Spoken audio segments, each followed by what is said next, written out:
Hello जी, सत श्री अकाल। Wait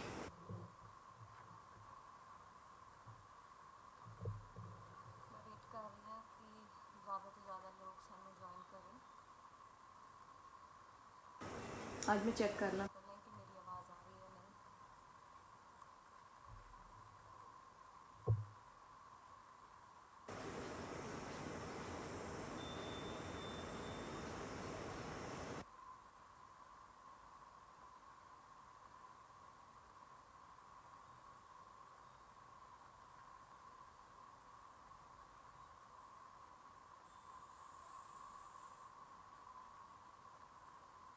हाँ जी, मेरी आवाज़ ठीक आ रही है सब लोग।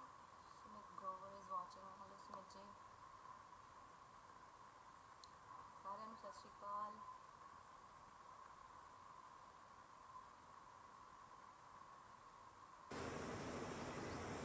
So I'm thinking where to start ਕਿੱਥੋਂ ਸਟਾਰਟ ਕਰੀਏ? ਕਾਫੀ ਕੁਝ ਹੈਗਾ ਮਨ ਦੇ ਵਿੱਚ ਬੋਲਣ ਲਈ। ਤਾਂ ਹੌਲੀ ਹੌਲੀ ਇੱਕ ਵਾਰ ਸਾਰੇ ਜੁਆਇਨ ਹੋ ਜਾਓ, ਫਿਰ ਆਪਾਂ ਅੱਜ ਫਿਰ ਪ੍ਰੋਬਲਮ ਹੈ। Okay,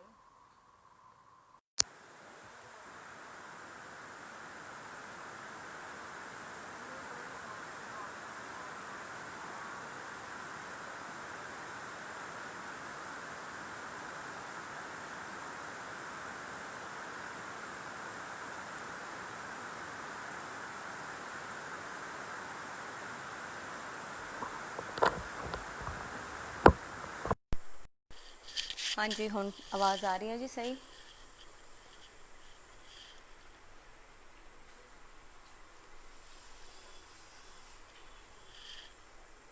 okay. हाले तक गाना आया ही नहीं गा जी, हाले तक आना है। हैप्पी बिनर सॉरी। विशाल सचदेवा इसे आवाज़ ठीक नहीं आ रही। हुण मैं हैडफोन्स लाए आ, मे बी हुण आनी चाहिए। मैं फिर भी वेट करती हाँ। कॉमेंट्स दे विच दस्सो कि मेरी आवाज़ ठीक आ रही है। निर्वैर सिंह, हेलो निर्वैर जी। हाँ जी, मैं ठीक ठाक हाँ। तुसी सब दसो, सब ठीक ठाक हो? लॉकडाउन चल रहा फिलहाल। हाले भी आवाज़ नहीं आ रही है? आ रही है हुण, ठीक है। ओके। सो काफ़ी कुछ सीगा मन दे विच कहण लई। एज यू नो कि मैं हुण बहुत घट लाइव हुन्नी हाँ। शायद तुसी नोटिस किया होगा कि मैं पिछले 1 साल तो almost not from social media but उदा मैं थोड़ी दूरी बनाई हुई सी सब तो। सोशल मीडिया ते पोस्ट मेरिया आउंदियां सीगियां एवरीडे, पर मैं किसी भी टॉपिक ते बोलना छड्डिया होया सीगा क्योंकि हर एक बंदा जजमेंटल हो जाता है। तुसी कुछ भी बोलते हो, चाहे तुसी किसी चीज़ के हक च बोलो, चाहे वो ऑपोजिट बोलो, तो हर एक बंदा जजमेंटल होंदा क्योंकि ये 5 उंगलां कदे भी बराबर नहीं होंदियां। हर एक बंदा अपने हिसाब नाल सोचदा जो उन्होंने ठीक लगता। सो मैं इस गल नूं भी अग्री करदी हाँ कि हर एक बंदे नूं बोलण दा भी हक है, उन्होंने अपनी गल सब दे सामने रखण दा भी हक हैगा। बट समटाइम्स जदों तुहानूं चीज़ां इदां लगदियां कि ये वॉक नहीं कर रही, दैन कोई फ़ायदा नहीं होंदा उस चीज़ का, उस बारे बोलण का, क्योंकि सब तो पहला थोड़ा मैंटल पीस ज़रूरी है। और मैं बहुत बार इस चीज़ नूं अपने इंटरव्यूज़ दे विच भी किया, किते मैं माड़ा मोटा लाइव भी आई हाँ अपने, मेरे ख्याल मैं गिण के अपने फेसबुक पेज ते 4-5 बार लाइव हुई होंगी पिछले 1 साल दे विच गिण के। सो मैं हर लाइव दे विच भी ये कहती सी कि एक आर्टिस्ट होना एक बाद की गल है। सब तो पहला असी इंसान हाँ, और इंसान एक हर एक इंसान चाहता है कि वो बड़ी पीसफुल लाइफ जिए। सो बहुत एक आर्टिस्ट होने के नाते बहुत सारिया जिम्मेवारियां होंदियां, हालांकि होनियां नहीं चाहिए क्योंकि हर एक बंदे नूं अपनी जिंदगी अपने हिसाब नाल जीण दा हक हैगा। और साडे मैं पिछले कुछ क सालां दे विच बहुत ड्रैस्टिक चेंज देखिया साडे ਇੰਡਸਟਰੀ ਨੂੰ ਲੈ ਕੇ, ਸਾਡੇ ਆਮ ਜ਼ਿੰਦਗੀ ਨੂੰ ਲੈ ਕੇ ਹਰ ਇੱਕ ਬੰਦਾ ਬਹੁਤ ਜ਼ਿਆਦਾ ਜਜਮੈਂਟਲ ਹੋ ਗਿਆ, ਕਿਉਂਕਿ ਹਰ ਇੱਕ ਦੇ ਕੋਲ ਇੱਕ ਪਾਵਰ ਆ ਗਈ ਆ, ਉਹ फ़ोन ਹੈ, ਉਹ ਇੰਟਰਨੈਟ ਹੈ, ਔਰ ਸਭ ਤੋਂ ਵੱਡੀ ਚੀਜ਼ ਸਾਡੇ ਕੋਲ ਫੇਸਬੁੱਕ ਹੈ ਔਰ YouTube ਹੈ, ਜਿੱਥੇ ਅਸੀਂ ਆਪਣੇ ਦਿਲ ਦੀ ਭੜਾਸ ਆ ਕੇ ਕੱਢ ਸਕਦੇ ਹਾਂ। ਅਗਰ ਸਾਡਾ ਦਿਨ ਵੀ ਅਗਰ ਮਾੜਾ ਚੜ੍ਹਿਆ, ਕਈ ਵਾਰੀ ਐਂ ਹੁੰਦਾ ਕਿ ਅਸੀਂ ਠੀਕ ਨਹੀਂ ਫੀਲ ਕਰ ਰਹੇ ਹੁੰਦੇ, ਪਰ ਅਸੀਂ ਭੜਾਸ ਕੱਢਣੀ ਹੁੰਦੀ, ਚੱਲ ਬਈ ਕਮੈਂਟ 'ਚ ਜਾ ਕੇ ਕੱਢ ਦਈਏ। ਸੋ ਆਹ ਚੀਜ਼ਾਂ ਵੀ ਹੋਈਆਂ।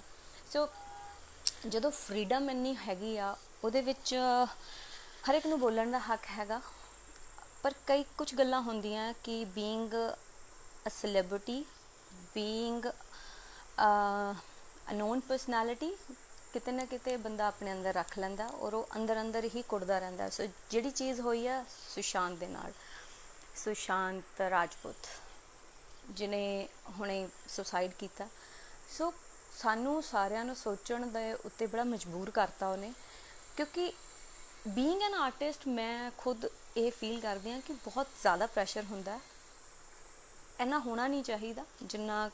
ਐਕਸਪੈਕਟੇਸ਼ਨਸ ਬਹੁਤ ਹਾਈ ਹੋ ਜਾਂਦੀਆਂ ਸਭ ਦੀਆਂ, ਲੋਕ ਬਹੁਤ ਜ਼ਿਆਦਾ ਐਕਸਪੈਕਟ ਕਰਨ ਲੱਗ ਜਾਂਦੇ ਆ ਔਰ ਉਹਨਾਂ ਚੀਜ਼ਾਂ ਨੂੰ ਉਸ ਲੈਵਲ 'ਤੇ ਦਿਖਾਉਣ ਦੇ ਲਈ ਜਾਂ ਕਾਫੀ ਚੀਜ਼ਾਂ 'ਤੇ ਕੰਪਰੋਮਾਈਜ਼ ਕਰਨਾ ਪੈਂਦਾ ਹਰ ਇੱਕ ਆਰਟਿਸਟ ਨੂੰ, ਉਹ ਨਾ ਚਾਹੁੰਦੇ ਹੋਏ ਵੀ ਉਹਨੂੰ ਉਹ ਕਰਨਾ ਪੈਂਦਾ ਜੋ ਲੋਕ ਦੇਖਣਾ ਚਾਹੁੰਦੇ ਆ। ਬਹੁਤ ਘੱਟ ਆਰਟਿਸਟ ਨੇ ਜੋ ਜਿੱਦਾਂ ਦੇ ਹੈਗੇ ਆ ਉਹ ਉੱਦਾਂ ਦਾ ਹੀ ਦਿਖਾਉਂਦੇ ਨੇ, ਜਾਂ ਕੁਛ ਐਵੇਂ ਦੇ ਵੀ ਹੁੰਦੇ ਆ ਜਿਹੜੇ ਕੂਲ ਹੁੰਦੇ ਨੇਗੇ ਬਟ ਬਹੁਤ ਜ਼ਿਆਦਾ ਕੂਲ ਆਪਣੇ ਆਪ ਨੂੰ ਦਿਖਾਉਣ ਦੀ ਕੋਸ਼ਿਸ਼ ਕਰਦੇ ਆ। ਸੋ ਲੋਕ ਜ਼ਿਆਦਾ ਸਿਆਣੇ ਆ, ਸਮਝ ਲੈਂਦੇ ਆ। ਅਤੇ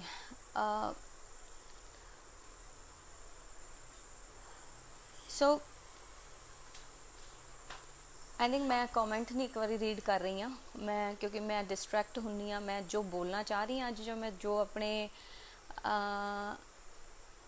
ਜੋ ਵੀ ਮੇਰੇ ਦਿਲ ਦੇ ਵਿੱਚ ਹੈਗਾ ਅੱਜ ਜਾਂ ਦਿਮਾਗ 'ਚ ਆਇਆ, ਕੁਝ ਚੀਜ਼ਾਂ ਪਿਛਲੇ 3-4 ਦਿਨਾਂ ਦੇ ਵਿੱਚ ਸੁਸ਼ਾਂਤ ਦੀ ਡੈਥ ਤੋਂ ਬਾਅਦ, ਉਹਦੇ ਸੁਸਾਈਡ ਤੋਂ ਬਾਅਦ, ਉਹ ਚੀਜ਼ਾਂ ਮੈਂ ਤੁਹਾਡੇ ਅੱਗੇ ਰੱਖਣਾ ਚਾਹੂੰਗੀ, ਜੋ ਇਟਸ ਨੋਟ ਓਨਲੀ ਇਨ ਬਾਲੀਵੁੱਡ, ਸਾਡੀ ਪੰਜਾਬੀ ਇੰਡਸਟਰੀ 'ਚ ਵੀ ਬਹੁਤ ਕੁਛ ਹੁੰਦਾ।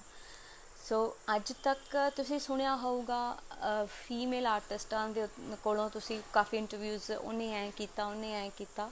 ਮੈਂ ਉਹਨਾਂ ਗੱਲਾਂ 'ਤੇ ਨਹੀਂ ਜਾਣਾ ਔਰ ਨਾ ਹੀ ਉਹ ਚੀਜ਼ਾਂ ਮੇਰੇ ਨਾਲ ਕਦੇ ਹੋਈਆਂ, ਕਿਉਂਕਿ ਤੁਹਾਨੂੰ ਪਤਾ ਹੋਣਾ ਚਾਹੀਦਾ ਤੁਸੀਂ ਕਿਸ ਰਾਹ 'ਤੇ ਜਾਣਾ ਔਰ ਤੁਸੀਂ ਕਿਸ ਤਰ੍ਹਾਂ ਆਪਣੇ ਆਪ ਨੂੰ ਸਟੈਬਲਿਸ਼ ਕਰਨਾ।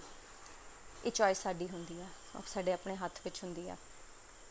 ਸੋ ਮੈਂ ਹਮੇਸ਼ਾ ਆਪਣੇ ਇੱਕ ਟਰਮਸ ਦੇ ਉੱਤੇ ਕੰਮ ਕੀਤਾ ਔਰ ਇਹ ਹਰ ਇੱਕ ਬੰਦੇ ਨੂੰ ਪਤਾ, ਇੰਡਸਟਰੀ ਦੇ ਵੀ ਹਰ ਇੱਕ ਬੰਦੇ ਨੂੰ ਪਤਾ ਕਿ ਮੈਨੂੰ ਜੀ ਹਜ਼ੂਰੀ ਨਹੀਂ ਕਰਨੀ ਆਉਂਦੀ, ਕਿਸੇ ਦੀ ਵੀ ਨਹੀਂ, ਮੈਂ ਸ਼ੁਰੂ ਤੋਂ ਹੀ ਨਹੀਂ ਕੀਤੀ। ਚਾਹੇ ਮੇਰੀ ਬਿਗਨਿੰਗ ਸੀਗੀ 2006 ਦੇ ਵਿੱਚ, ਜਦੋਂ ਮੈਂ ਆਵਾਜ਼ ਪੰਜਾਬ ਦੀ ਜਿੱਤੀ ਆ MH1 ਤੋਂ। ਮੈਂ ਗੌਰਵ ਕੋਹਲੀ, ਹਾਏ ਬੜੀ ਲੰਬੀ ਉਮਰ ਹੈ ਸੋ ਨਿਧੀ ਕੋਹਲੀ ਦੇ ਬ੍ਰਦਰ। ਸੋ ਪਹਿਲੇ ਦਿਨ ਤੋਂ ਮੈਂ ਆਈ ਵਾਜ਼ ਵੈਰੀ ਇਨੋਸੈਂਟ ਜਦੋਂ ਮੈਂ ਇਸ ਇੰਡਸਟਰੀ ਦੇ ਵਿੱਚ ਆਈ ਸੀ, ਵੈਰੀ ਇਨੋਸੈਂਟ, ਕੁਛ ਨਹੀਂ ਸੀ ਪਤਾ ਹੁੰਦਾ, ਈਵਨ ਇੰਨਾ ਕੌਨਫੀਡੈਂਸ ਵੀ ਨਹੀਂ ਹੁੰਦਾ ਸੀਗਾ। ਮੈਂ ਬੜੀ ਪਿੱਛੇ ਜਾ ਕੇ ਗੱਲ ਕਰ ਰਹੀ ਹਾਂ, ਬਹੁਤ ਘੱਟੋ ਘੱਟ 14 ਸਾਲ ਹੋ ਗਏ ਉਸ ਗੱਲ ਨੂੰ। ਅਤੇ ਗੱਲ ਵੀ ਕਰਨ ਵੀਨਾ ਸਚਦੇਵਾ ਮੈਮ ਵੀ ਦੇਖ ਰਹੇ ਆ, ਹੈਲੋ ਮੈਮ, ਉਹਨਾਂ ਨੂੰ ਪਤਾ ਕਿ ਮੈਂ ਕਿਸ ਤਰ੍ਹਾਂ ਦੀ ਹਾਂ। ਸੋ ਆਈ ਵਾਜ਼ ਵੈਰੀ ਇਨੋਸੈਂਟ। ਮੈਂ ਕਿਸੇ ਨਾਲ ਗੱਲ ਵੀ ਕਰਨੀ ਹੁੰਦੀ ਸੀ ਤਾਂ ਮੈਂ 4 ਵਾਰ ਸੋਚਦੀ ਹੁੰਦੀ ਸੀ ਕਿ ਯਾਰ ਮੈਂ ਗੱਲ ਕਰਾਂ ਜਾਂ ਨਾ ਕਰਾਂ, ਕਿਉਂਕਿ ਮੈਨੂੰ ਕੌਨਫੀਡੈਂਸ ਹੀ ਨਹੀਂ ਹੁੰਦਾ ਸੀਗਾ ਕਿ ਮੈਂ ਗੱਲ ਕੀ ਕਰਾਂ, ਕਿਉਂਕਿ ਸਿੱਧਾ ਘਰੋਂ ਨਿਕਲ ਕੇ ਇੱਕ ਵੱਡੇ ਪਲੇਟਫਾਰਮ 'ਤੇ ਜਾ ਕੇ ਤੁਸੀਂ ਪਰਫਾਰਮ ਕਰ ਰਹੇ ਹੋ ਔਰ ਇਹ ਮੇਰੇ ਨਾਲ ਨਹੀਂ, ਬਹੁਤ ਸਾਰੇ ਲੋਕਾਂ ਦੇ ਨਾਲ ਵੀ ਹੁੰਦਾ ਹੋਵੇਗਾ ਜਿਹੜੇ ਰਿਐਲਿਟੀ ਸ਼ੋਜ਼ ਤੋਂ ਆਉਂਦੇ ਆ। ਸੋ ਉਹ ਇੱਕ ਟਾਈਮ ਸੀਗਾ, ਬਿਗਨਿੰਗ ਦੇ ਵਿੱਚ ਹੀ ਮੈਂ ਬਹੁਤ ਸਾਰੀਆਂ ਚੀਜ਼ਾਂ ਫੇਸ ਕੀਤੀਆਂ ਜੋ ਮੈਂ ਨਹੀਂ ਡਿਜ਼ਰਵ ਕਰਦੀ ਸੀਗੀ, ਮੇਰੇ ਨਾਲ ਹੋਇਆ। ਮਤਲਬ ਤੁਸੀਂ ਕਿਸੇ 'ਤੇ ਬਹੁਤ ਜ਼ਿਆਦਾ ਯਕੀਨ ਕਰਦੇ ਹੋ ਔਰ ਉਹ ਤੁਹਾਨੂੰ 2-4 ਸਾਲ ਲਈ ਤੁਹਾਨੂੰ ਸਟਕ ਕਰ ਦਿੰਦੇ ਆ ਕਿ ਤੁਸੀਂ ਕਿਤੇ ਹੋਰ ਕੰਮ ਵੀ ਨਹੀਂ ਕਰ ਸਕਦੇ। ਸੋ ਇਹ ਚੀਜ਼ ਮੇਰੇ ਨਾਲ ਵੀ ਹੋਈ ਔਰ ਮੈਂ ਇੱਕ ਗੱਲ ਤੁਹਾਨੂੰ ਦੱਸਦਾ ਕਿ Day 1 ਤੋਂ ਮੈਂ ਕਿਸੇ ਦੇ ਨਾਲ ਕੌਂਟਰੈਕਟ ਦੇ ਵਿੱਚ ਨਹੀਂ ਰਹੀ ਹਾਂ, ਬਟ ਇੱਕ ਰਿਸਪੈਕਟ ਦੇ ਵਿੱਚ ਆਪਾਂ ਕਿਸੇ ਨੂੰ ਆਪਾਂ ਬਹੁਤ ਰਿਸਪੈਕਟ ਦਿੰਦੇ ਹਾਂ, be like a brother, like a sister, like a father, ਹੈ ਨਾ। ਪਰ ਇਸ ਇੰਡਸਟਰੀ ਦੇ ਵਿੱਚ ਸਿਰਫ ਇੱਕੋ ਚੀਜ਼ ਮੇਨ ਹੈ, ਪੈਸਾ। ਜਿੱਥੋਂ ਪੈਸਾ ਆਉਂਦਾ ਰਿਸ਼ਤੇ ਦੀ ਕੋਈ ਵੈਲਿਊ ਨਹੀਂ ਹੈਗੀ ਇੱਥੇ। ਜੋ ਕੁਝ ਹੁੰਦਾ ਉਹ ਸਿਰਫ ਸ਼ੋਸ਼ਾ ਹੈ, ਉਹ ਸਿਰਫ ਦਿਖਾਵਾ ਹੈ। ਇੱਥੇ ਆਰਟਿਸਟ ਇੱਕ ਦੂਜੇ ਨੂੰ ਸਿਰਫ ਇਸ ਕਰਕੇ ਹੱਸ ਕੇ ਬੁਲਾਉਂਦੇ ਨੇ ਕਿ ਸਾਨੂੰ ਕੱਲ੍ਹ ਨੂੰ ਗਾਣਾ ਸ਼ੇਅਰ ਕਰਾਉਣਾ ਪੈਣਾ, ਕੱਲ੍ਹ ਨੂੰ ਸਾਨੂੰ ਇਹਦੀ ਲੋੜ ਪੈਣੀ ਆ, ਅਸੀਂ ਲਾਈਵ 'ਚ ਵੀ ਇੱਕ ਦੂਜੇ ਨੂੰ ਲੈ ਲਾਂਗੇ, ਸੋ ਸਾਨੂੰ ਫਾਇਦਾ ਹੋ ਜਾਊਗਾ। ਓਕੇ, ਕੋਈ ਕੰਟਰੋਵਰਸੀ ਬਣਾ ਲਈਏ ਮਿਲ ਕੇ, ਹੈ ਨਾ, ਕੋਈ ਇਸ ਤਰ੍ਹਾਂ ਦਾ ਲਾਈਕ ਮੇਰੇ ਨਾਲ ਖੁਦ ਹੋਇਆ। ਲੋਕਾਂ ਨੇ ਮੈਨੂੰ ਬਹੁਤ ਮੇਰਾ ਵਧੀਆ ਨਾਮ ਸੀਗਾ ਉਸ ਵੇਲੇ। 2014-15 ਦੀ ਗੱਲ ਤੁਹਾਨੂੰ ਦੱਸਦੀ ਹਾਂ, ਜਦੋਂ ਪਿੰਡ ਦੇ ਗੇੜੇ ਵਾਜ਼ ਐਨ ਅ ਹਿੱਟ, ਅਤੇ ਬੜੇ ਲੋਕਾਂ ਨੇ ਉਸ ਵੇਲੇ ਕੰਟਰੋਵਰਸੀਜ਼ ਬਣਾਉਣ ਦੀ ਕੋਸ਼ਿਸ਼ ਕੀਤੀ ਆ, ਔਰ ਮੈਨੂੰ ਕੰਟਰੋਵਰਸੀ ਦੇ ਵਿੱਚ ਹਮੇਸ਼ਾ ਰੱਖਿਆ, ਜਦ ਕਿ ਮੇਰਾ ਕੋਈ ਲੈਣਾ ਦੇਣਾ ਨਹੀਂ ਸੀ ਕਿਸੇ ਵੀ ਤਰ੍ਹਾਂ ਦੀ ਕੰਟਰੋਵਰਸੀ ਦੇ ਨਾਲ। ਸੋ ਕਿੱਥੋਂ ਸਟਾਰਟ ਹੁੰਦਾ ਇੱਕ ਆਰਟਿਸਟ ਦਾ ਮੈਂਟਲ ਪੀਸ ਖਰਾਬ ਹੋਣਾ? ਉਹ ਨਾ ਚਾਹੁੰਦੇ ਹੋਏ ਵੀ ਆਪਣੇ ਕੰਮ ਤੋਂ ਡਿਸਟਰੈਕਟ ਹੁੰਦਾ। ਉਹ ਕਿੱਥੋਂ ਸਟਾਰਟ ਹੁੰਦਾ ਮੈਂ ਤੁਹਾਨੂੰ ਦੱਸਦੀ ਹਾਂ। ਉਹ ਇੰਡਸਟਰੀ ਤੋਂ ਹੀ ਸਟਾਰਟ ਹੁੰਦਾ, ਜਦੋਂ ਉਹਨੂੰ ਮੈਨੀਪੂਲੇਟ ਕੀਤਾ ਜਾਂਦਾ, ਉਹਨੂੰ ਆਪਣਾ ਬਣ ਕੇ ਆਪਣਾ ਬਣ ਕੇ ਯਕੀਨ 'ਚ ਲੈ ਕੇ ਉਹ ਆਪਾਂ ਤਾਂ ਬਸ ਇੱਕ ਐਵੇਂ ਡਰਾਮਾ ਕ੍ਰੀਏਟ ਕਰਨਾ। ਸੋ ਇੱਕ ਡਰਾਮਾ ਤੁਹਾਨੂੰ ਚੇਤੇ ਹੋਏਗਾ, ਗਗਨ ਕੁਕਰੀ ਐਂਡ ਮੇਰਾ ਡਰਾਮਾ ਇੱਕ ਅਸੀਂ ਸਟੇਜ 'ਤੇ ਕ੍ਰੀਏਟ ਕੀਤਾ ਸੀਗਾ, ਹੈ ਨਾ। ਸੋ ਇਹ ਸਭ ਕੁਛ ਉੱਥੋਂ ਸਟਾਰਟ ਹੁੰਦਾ। ਦੈਨ ਹੌਲੀ ਹੌਲੀ ਬੜੀਆਂ ਕੰਟਰੋਵਰਸੀਜ਼ ਦੇ ਵਿੱਚ, ਹੈ ਨਾ, ਉਹ ਦੈਟ ਵਾਜ਼ ਅ ਡਰਾਮਾ। ਉਹ ਟੋਟਲ ਡਰਾਮਾ ਸੀ, ਸਕ੍ਰਿਪਟਡ ਸੀਗਾ। ਸਕ੍ਰਿਪਟ ਚੇਂਜ ਹੋਈ ਔਨ ਸਟੇਜ, ਔਰ ਕਿਹਨੇ ਕੀਤੀ ਉਹ ਸਭ ਨੂੰ ਪਤਾ ਹੈ। ਜਿਨ੍ਹਾਂ ਤੱਕ ਗੱਲ ਪਹੁੰਚੇਗੀ ਉਹਨਾਂ ਨੂੰ ਪਤਾ ਕਿਹਨੇ ਸਕ੍ਰਿਪਟ ਚੇਂਜ ਕੀਤੀ। ਉਹ ਦਿਨ ਗਿਆ ਅਤੇ ਅੱਜ ਦਾ ਦਿਨ ਮੈਂ ਸ਼ਾਇਦ ਕੋਂਟੈਕਟ 'ਚ ਵੀ ਨਹੀਂ ਹੋਣਾ ਉਹਨਾਂ ਦੇ। ਸੋ ਮੈਨੀਪੂਲੇਟ ਕਰਨਾ ਅੱਛੀ ਗੱਲ ਨਹੀਂ ਹੁੰਦੀ। ਕਿਸੇ ਦੇ ਕਿਸੇ ਦਾ ਕਰੀਅਰ ਐਂ ਜਾ ਰਿਹਾ ਅਤੇ ਤੁਸੀਂ ਉਹਦੇ ਨਾਲ ਉਹਦੀ ਟੋਟਲ ਇਮੇਜ ਨੂੰ ਚੇਂਜ ਕਰਨ ਦੇ ਵਿੱਚ ਆਪਣਾ ਪੂਰਾ ਯੋਗਦਾਨ ਪਾ ਦਿੰਦੇ ਹੋ, ਇਹ ਬਹੁਤ ਗਲਤ ਹੈ। ਸੋ ਬਹੁਤ ਸਾਰੀਆਂ ਗੱਲਾਂ ਹੁੰਦੀਆਂ ਜਿਹੜਾ ਬੰਦਾ ਆਪਣੇ ਅੰਦਰ ਦਬਾ ਲੈਂਦਾ। ਆਈ ਥਿੰਕ ਇਹ ਟਾਈਮ ਹੈ ਕਿ ਤੁਹਾਨੂੰ ਬੋਲਣਾ ਚਾਹੀਦਾ। ਅੱਜ ਵੈਸੇ ਮੇਰੇ ਮਨ 'ਚ ਆਇਆ ਕਿ ਚਲੋ ਗੱਲਬਾਤ ਕੀਤੀ ਜਾਏ, ਕਿਉਂਕਿ ਮੈਨੂੰ ਲੱਗੇ ਲੋਕ ਬਹੁਤ ਜਜਮੈਂਟਲ ਹੈਗੇ ਆ, ਬਹੁਤ ਜ਼ਿਆਦਾ, ਕਿ ਇਹ ਤਾਂ ਜੀ ਇਹਦਾ ਤਾਂ ਕੁਛ ਪਤਾ ਨਹੀਂ ਲੱਗਦਾ, ਇਹ ਕਦੋਂ ਰਿਐਕਟ ਕਰਦੇ ਇਸ ਤਰ੍ਹਾਂ ਦਾ, ਇਹ ਤਾਂ ਬਹੁਤ ਇਗੋਇਸਟਿਕ ਹੈਗੀ ਆ, ਜਾਂ ਇਹ ਬਹੁਤ ਐਟੀਟਿਊਡ ਆ ਇਹਦੇ ਵਿੱਚ। ਇਹ ਐਟੀਟਿਊਡ ਜਾਂ ਈਗੋ ਜਾਂ ਇੱਕ ਇਹੋ ਜਿਹਾ ਐਟੀਟਿਊਡ ਕਿਉਂ ਆਉਂਦਾ? ਉਹ ਲੋਕਾਂ ਕਰਕੇ ਨਹੀਂ ਆਉਂਦਾ ਕਦੇ ਵੀ। ਤੁਸੀਂ ਕਿਸ ਚੀਜ਼ ਤੋਂ ਗੋ ਥਰੂ ਹੋ ਰਹੇ ਹੋ, ਉਹਨਾਂ ਚੀਜ਼ਾਂ ਤੋਂ ਵਨ ਬਾਏ ਵਨ ਤੁਸੀਂ ਕੀ ਦੇਖ ਰਹੇ ਹੋ। ਔਰ ਮੈਂ 14 ਸਾਲਾਂ ਦੇ ਵਿੱਚ ਮੇਰਾ ਕਰੀਅਰ ਜਿਹੜਾ ਰਿਹਾ ਔਨ ਐਂਡ ਆਫ ਮੈਂ ਕੰਮ ਕੀਤਾ। ਮੈਂ ਕੰਟੀਨਿਊ ਕੰਮ ਨਹੀਂ ਕੀਤਾ। 2006 ਦੇ ਵਿੱਚ ਮੈਂ ਰਿਐਲਿਟੀ ਸ਼ੋਅ ਜਿੱਤਿਆ। ਜਿੱਤਣ ਤੋਂ ਬਾਅਦ 1 ਸਾਲ ਆਲਮੋਸਟ 8-9 ਮੰਥਸ ਦੇ ਬਾਅਦ ਮੇਰੀ ਐਲਬਮ ਆਉਂਦੀ ਹੈ ਪਹਿਲੀ, ਮੇਰੇ ਹਾਣੀਆਂ, ਇਨ ਜੁਲਾਈ 2006। ਅਤੇ ਉਸ ਤੋਂ ਬਾਅਦ 3 ਸਾਲ ਦੇ ਗੈਪ ਤੋਂ ਬਾਅਦ ਫਿਰ ਇੱਕ ਐਲਬਮ ਆਉਂਦੀ ਆ, ਫਿਰ 3 ਸਾਲ ਦੇ ਗੈਪ ਤੋਂ ਬਾਅਦ ਇੱਕ ਐਲਬਮ ਆਉਂਦੀ ਹੈ, ਫਿਰ 2 ਸਾਲ ਦੇ ਗੈਪ ਤੋਂ ਬਾਅਦ ਇੱਕ ਐਲਬਮ ਆਉਂਦੀ ਹੈ। ਸੋ ਮੈਂ ਔਨ ਐਂਡ ਆਫ ਕੰਮ ਕੀਤਾ। ਮੈਂ ਕਦੇ ਵੀ ਇਹ ਨਹੀਂ ਕਹਿੰਦੀ ਕਿ ਮੈਂ ਫੁੱਲ ਟਾਈਮ ਇਸ ਇੰਡਸਟਰੀ ਨੂੰ ਦਿੱਤਾ। 2014 ਤੋਂ ਬਾਅਦ ਜਦੋਂ ਮੇਰੀ ਸਟੱਡੀ ਕੰਪਲੀਟ ਹੋਈ ਆ, ਉਸ ਤੋਂ ਬਾਅਦ ਮੈਂ ਫੁੱਲ ਟਾਈਮ ਦਿੱਤਾ। ਜਦੋਂ ਬੰਦਾ ਫੁੱਲੀ ਕੌਨਸਨਟਰੇਟ ਕਰਕੇ ਗਾਣਾ ਕਰਦਾ, ਤਾਂ ਫਿਰ ਉਹ ਗਾਣਾ ਸੀਗਾ ਪਿੰਡ ਦੇ ਗੇੜੇ, ਜਿਹੜਾ ਹਿੱਟ ਵੀ ਗਿਆ, ਸਾਰਿਆਂ ਨੇ ਪਸੰਦ ਵੀ ਕੀਤਾ। ਉਸ ਤੋਂ ਬਾਅਦ ਮੈਨੂੰ ਬਹੁਤ ਉਲਝਾਇਆ ਲੋਕਾਂ ਨੇ ਕੰਟਰੋਵਰਸੀਜ਼ ਦੇ ਵਿੱਚ, ਜਿਨ੍ਹਾਂ ਨਾਲ ਰੀਅਲੀ ਮੇਰਾ ਕੋਈ ਲੈਣਾ ਦੇਣਾ ਨਹੀਂ ਸੀਗਾ। ਬਿਨਾਂ ਵਜ੍ਹਾ ਤੋਂ ਔਰ ਸੋ ਕਾਲਡ ਪੱਤਰਕਾਰ, ਜਿਹੜੇ YouTube ਦੇ ਪੱਤਰਕਾਰ ਹੁੰਦੇ ਆ, ਜਿਹੜੇ ਵੈਸੇ ਹੀ YouTube ਚੈਨਲ ਬਣਾ ਲੈਂਦੇ ਆ, ਉਹ ਚੱਲ ਚਾਰ ਵਿਊ ਇੱਥੋਂ ਆ ਜਾਣਗੇ, ਉਹ ਇੱਥੋਂ ਦੇ 4 ਪੈਸੇ ਬਣ ਜਾਣਗੇ। ਸੋ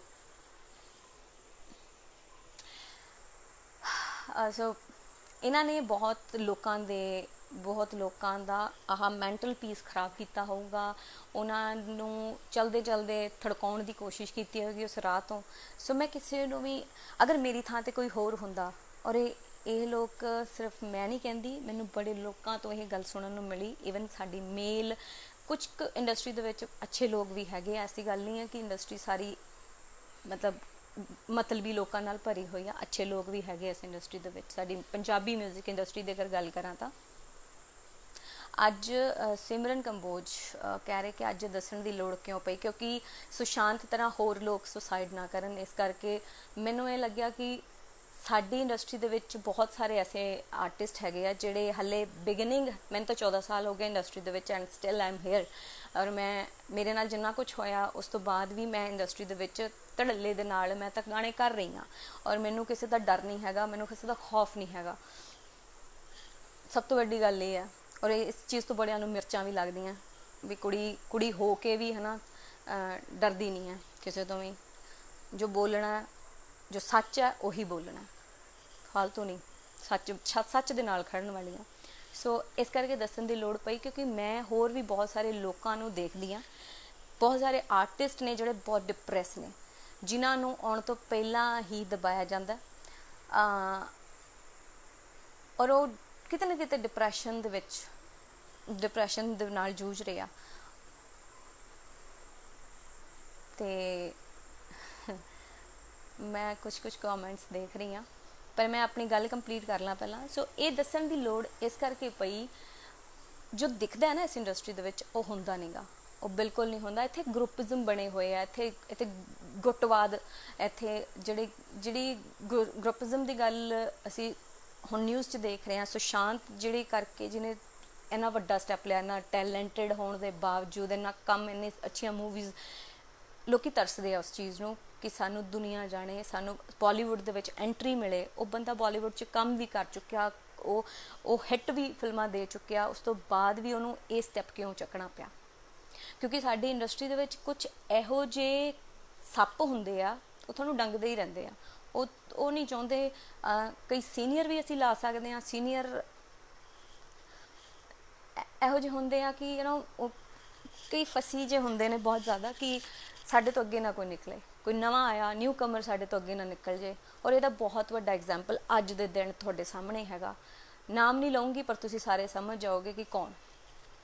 ਫਿਰ ਐਵੇਂ ਨਾ ਕਹਿ ਦਿਓ ਵੀ ਐਵੇਂ ਪਬਲਿਸਿਟੀ ਲਈ ਰੁਪਿੰਦਰ ਕੁਛ ਬੋਲਦੀ ਹੈ, ਮੈਂ ਕਿਸੇ ਦਾ ਨਾਮ ਨਹੀਂ ਲੈਣਾ।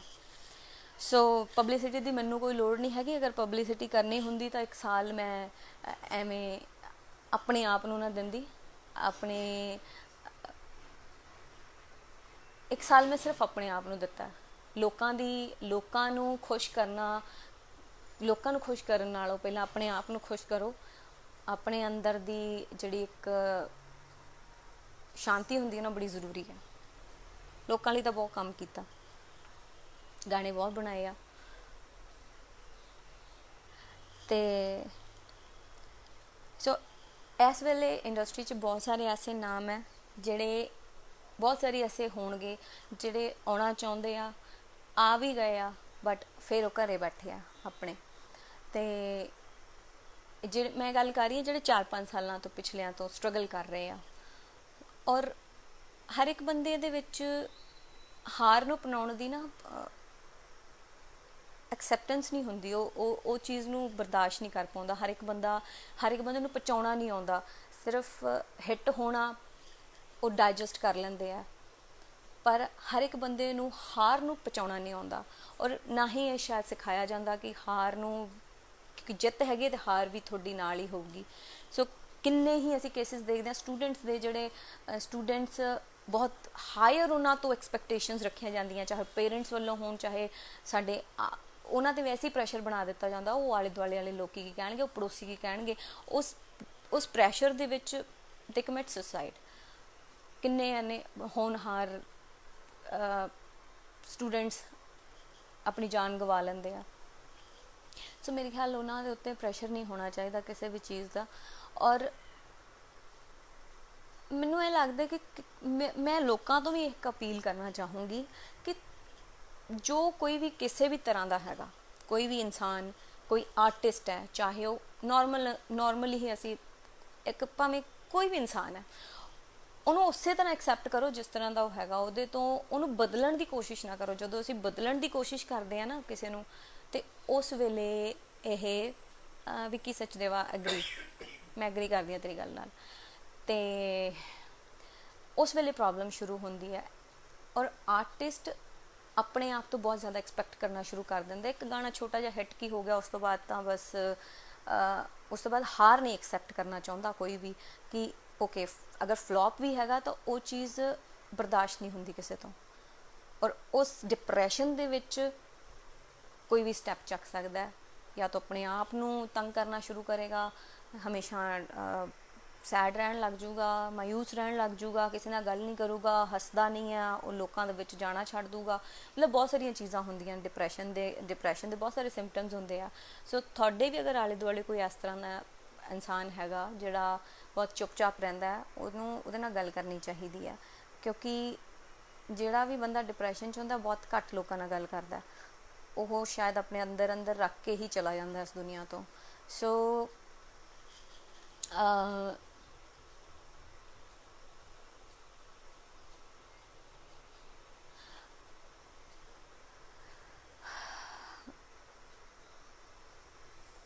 ਔਰ ਮੈਂ ਇੱਕ ਗੱਲ ਹੋਰ ਕਹਿਣਾ ਚਾਹੂੰਗੀ, ਕੋਈ ਕਿਸੇ ਦਾ ਵੀ ਫੈਨ ਹੁੰਦਾ ਨਾ, ਆਵਾਜ਼ ਇੱਥੇ ਮੈਂ ਕਮੈਂਟ ਪੜ੍ਹ ਰਹੀ ਸੀ, ਆਵਾਜ਼ ਤਾਂ ਬੜੀ ਅੱਛੀ ਆ ਬਟ ਬਲਾ ਬਲਾ ਬਲਾ, ਅਤੇ ਆਵਾਜ਼ ਨੋ ਡਾਊਟ ਮੈਨੂੰ ਵੀ